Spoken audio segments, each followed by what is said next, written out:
আর যখনই এই পুলিশকে মাস পিউপিলকে ব্যবহার করে যাকে বলা হয় এই এখন যারা সমন্বয়ক রয়েছেন তারা যখন এরকম পুলিশ হত্যার বিরুদ্ধে মামলা নেবে, থানা পোড়ানোর বিরুদ্ধে মামলা নেবে, তখন ওই যে দলীয় যারা লোকজন এই গত 3 মাসে নিয়োগ লাভ করেছেন তারা মারাত্মক বিপদে পড়বেন, মারাত্মক বিপদে পড়বেন। কারণ মাস যারা সদস্য, পুলিশের সদস্য, তারা এদেরকে মনে করবে যে এরা হলো সালমান রুশদি। তা বুঝতে পারছেন যে আমাদের এই যে রাজনীতির যে বিষয়গুলো আছে ঘুরিয়ে ফিরিয়ে চারদিকের যে পরিস্থিতি সবকিছু মিলিয়ে বোঝা যাচ্ছে দেশ একটা অস্থিতিশীল অবস্থায় রয়েছে এবং যে কোনো মুহূর্তে ডক্টর ইউনূস পদত্যাগ করতে পারেন। এই বিষয়ে নিয়ে কথা হলো, পাশাপাশি ডক্টর ইউনূস যে বিচার হবে সেটাও স্পষ্ট, কারণ জুলাইয়ে যে পুলিশ হত্যা, থানার ভিতরে হামলা, এগুলোর জন্য ডক্টর ইউনূসকে দায়ী করে বিচার করা হবে। এই বিষয়ে নিয়ে কথা বলেছেন গোলাম মাওলা রনি। আগে তার কথাগুলো শুনবো, এরপর বিস্তারিত কথা বলবো। আসসালামু আলাইকুম রহমতুল্লাহি ওয়াবারাকাতুহু। সম্মানিত দর্শক, চলমান রাজনীতি ক্রমশ জটিল থেকে জটিলতর হচ্ছে। আমরা না কোনো সাংবিধানিক সমাধান খুঁজে পাচ্ছি, না কোনো প্রশাসনিক সমাধান খুঁজে পাচ্ছি, কোনো রাজনৈতিক যাকে বলা হয় নেতৃত্ব এই মুহূর্তে নেই যে আমাদেরকে ম্যাজিক্যালি এই জায়গা থেকে উদ্ধার করতে পারে। কোনো রাজনৈতিক নেতৃত্ব বাংলাদেশে এই মুহূর্তে নেই যার কথায় মানে পুরো জনগণ ইনফ্লুয়েন্সড হবে। আমাদের এই দেশে এই মুহূর্তে কোনো নেপোলিয়ন বোনাপার্টকে দেখা যাচ্ছে না, জুলিয়াস সিজারের মতো কাউকে দেখা যাচ্ছে না। ফলে পুরো জিনিসগুলো ক্রমশ ঘন হচ্ছে। সেই যে সৈয়দ শামসুল হকের সে বিখ্যাত কবিতা নুরুল দিনের সারা জীবন, তো সেখানে আহ্বানকারী বসছে যে তোমরা আরও আসো, কাছাকাছি আসো, ঘন হয়ে বসো, একের সঙ্গে একজন পিঠ লাগিয়ে বসো এবং অন্যায়ের বিরুদ্ধে যুদ্ধ করো, বিদ্রোহ করো। তো ঠিক এই একই ভাষায় কিন্তু সরকারের মধ্যে যাকে মাস্টার মাইন্ড বলা হচ্ছে, এই পুরো আন্দোলনে যাকে মাস্টার মাইন্ড বলা হচ্ছে, তার একটা বক্তব্য খুবই যাকে বলা হয় গুরুত্বপূর্ণ এবং এটা ঘটবেই। তিনি যেটা বলেছেন, ভদ্রলোকের নাম মাহফুজ সম্ভবত, তিনি এই অতি সম্প্রতি যেটা তাকে নিয়ে বেশি আলোচনা হচ্ছে। তো আমাদের আমি লয়ের ছাত্র, ল ডিপার্টমেন্টের ছোট ভাই, আমি তাকে চিনি না।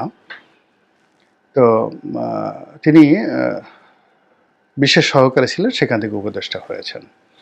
তো এই ভদ্রলোক যে কথা বলেছেন সেটি বলেছেন যে একটা যুদ্ধ অনিবার্য, একটা যুদ্ধ মানে যে যুদ্ধ করতেই হবে। অনিবার্য শব্দটা হলো যে এটা অ্যাভয়েড করা যাবে না, এ যুদ্ধ করতেই হবে। তো এরকম একটা যুদ্ধের কথা তিনি বলেছেন এবং যে সেই যুদ্ধ কাদের সঙ্গে? নতুনের সঙ্গে পুরনোদের। এখন পুরনো বলতে তিনি আওয়ামী লীগকে বলছেন না, পুরনো বলতে যারাই ধ্যান ধারণায় সেখানে অবশ্যই 1 নম্বরে বিএনপি চলে আসে, অর্থাৎ আওয়ামী লীগ এবং বিএনপি।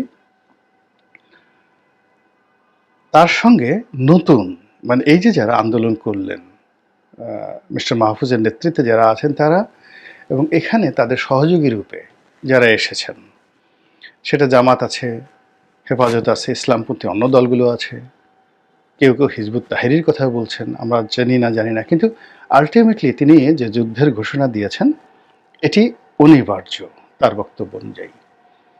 সেকেন্ড যেটি বলা হচ্ছে সেটি হলো এই যুদ্ধ করার জন্য, সর্বাত্মক যুদ্ধ করার জন্য তাদের প্রস্তুতি আছে। কেমন প্রস্তুতি আছে? সেটা হলো সেই যুদ্ধ যেভাবেই হোক না কেন, সেটার জন্য তাদের প্রস্তুতিটা কি? একজন সমন্বয়ক বলেছিলেন যে যদি তারা এই জুলাই আগস্ট যে বিপ্লব, সেই বিপ্লবে 5 তারিখের ঘটনাটা না ঘটতো তাহলে দীর্ঘমেয়াদে যুদ্ধ করার জন্য, সশস্ত্র যুদ্ধ করার জন্য তাদের প্রস্তুতি ছিল। আপনি বোঝার চেষ্টা করেন কথাটা। বাংলাদেশে এই ঘটনা কখনো ঘটেনি। মানে আমাদের দেশে ফকির মজনু শাহ ব্রিটিশ জমানাতে হালকাভাবে বনে জঙ্গলে থেকে তিনি ব্রিটিশদের বিরুদ্ধে যুদ্ধ করেছিলেন, খুব অল্প সময় টিকেছিলেন। তারপর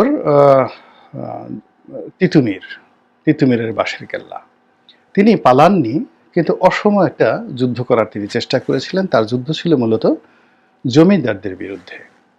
তো জমিদাররা সেই যুদ্ধে রাষ্ট্রকে জড়িয়ে ফেলে, ব্রিটিশদেরকে জড়িয়ে ফেলে, ফলে একজন মেজর কয়েক ঘন্টার আক্রমণে তাকে শেষ করে দেয়। এই বাংলাদেশে ধরেন গত 400-500 বছরের মধ্যে যদি গেরিলা যুদ্ধ বলেন এইরকম। আর বাকি সময়টা হলো কি রাজায় রাজায় যুদ্ধ করেছে, কিন্তু আমাদের দেশে ওরকমভাবে দীর্ঘমেয়াদে গেরিলা যুদ্ধ হয়নি। এখানে সর্বহারা পার্টি চেষ্টা করেছে, নকশালরা চেষ্টা করেছে, কিন্তু এটা হয়নি, কখনো হয়নি। তো এখন এই যে চলমান সময়ে 18 কোটি মানুষের দেশে,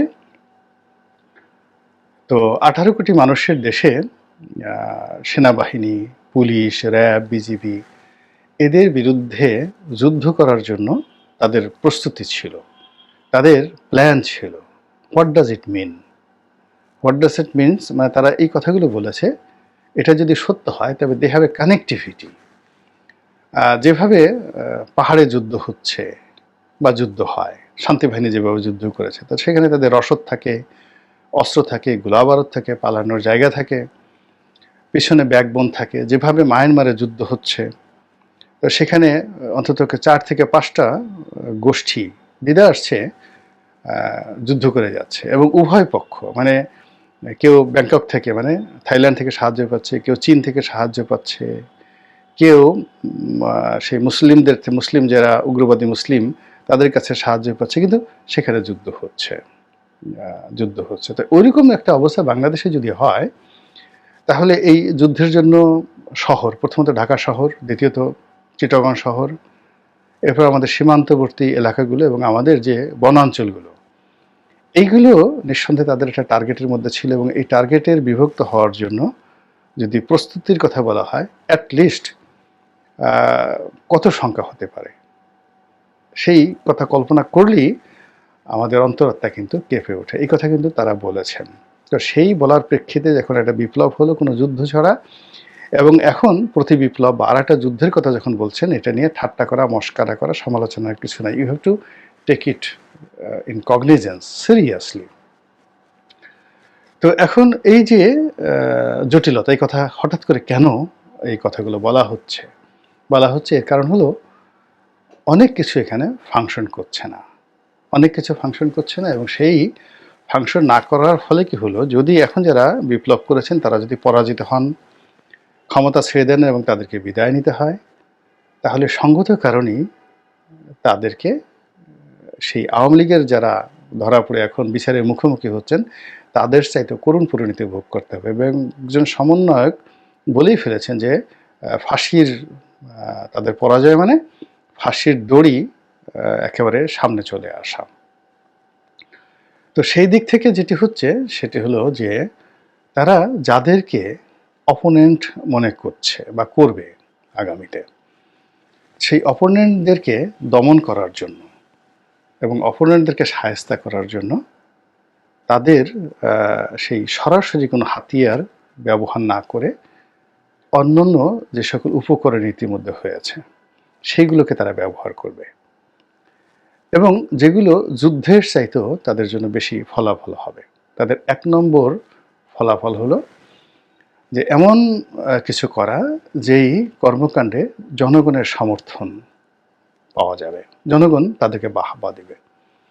যদি এই মুহূর্তে প্রত্যেকটা ইউনিয়নে 2 জন করে 5 জন করে লোককে গ্রেপ্তার করা হয় গত 3 মাসের কর্মকাণ্ডের জন্য, প্রতিটি উপজেলাতে যদি 50 জন করে গ্রেপ্তার করা হয়, প্রত্যেকটা উপজেলাতে চাঁদাবাজি, দখল, অন্যায় এগুলোর জন্য, তাহলে একবার একটু চিন্তা করুন তো কারা কারা ধরা পড়বেন।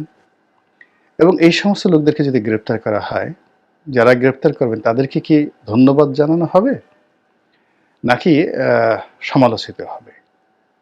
It's a very easy game. এবং এই ফাঁদ তারা কিন্তু তৈরি করে ফেলেছে ইচ্ছে করে এই কাজগুলো তারা করে ফেলেছে। এবং এই টোটাল কাজগুলো করতে তাদের এক রাতের অপারেশনে প্রত্যেকটা উপজেলা থেকে 50 জন লোক যারা ঘুমিয়ে থাকবে নিশ্চিন্ত মনে, তাদেরকে টাকা সহ সবকিছু সহ গ্রেপ্তার করতে তাদের 4 থেকে 5 ঘন্টা সময় লাগবে সারা বাংলাদেশে। তৃণমূলে হই হই রই রই ফিরে যাওয়া শুরু হয়ে যাবে।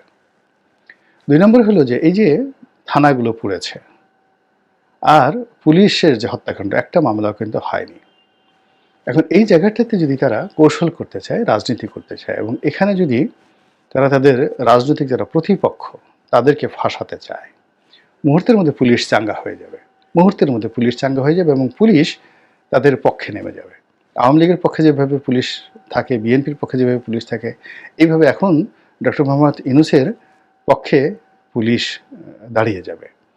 যদি এই গত 1 মাসে পুলিশের মধ্যে যে ফ্রাস্ট্রেশনগুলো হয়েছে, যে বঞ্চনা হয়েছে, এবং পুলিশের যেটা মেজরিটি এই মুহূর্তে যারা আছে, যখন সরকার চালাতে যাবে তাকে তো রাজনীতি করতে হবে, তাকে তো এখানে দেবত্বগিরি করলে হবে না। তো সে রাজনীতি করতে গিয়ে সে সবার আগে যেটা দেখবে সেটা হলো যে এই মুহূর্তে পুলিশের বেশিরভাগ সদস্য, ধরুন অলমোস্ট 90% পুলিশের যারা সদস্য, তারা খুশি হবে, অ্যাক্টিভ হবে এবং সরকারকে সহযোগিতা করবে।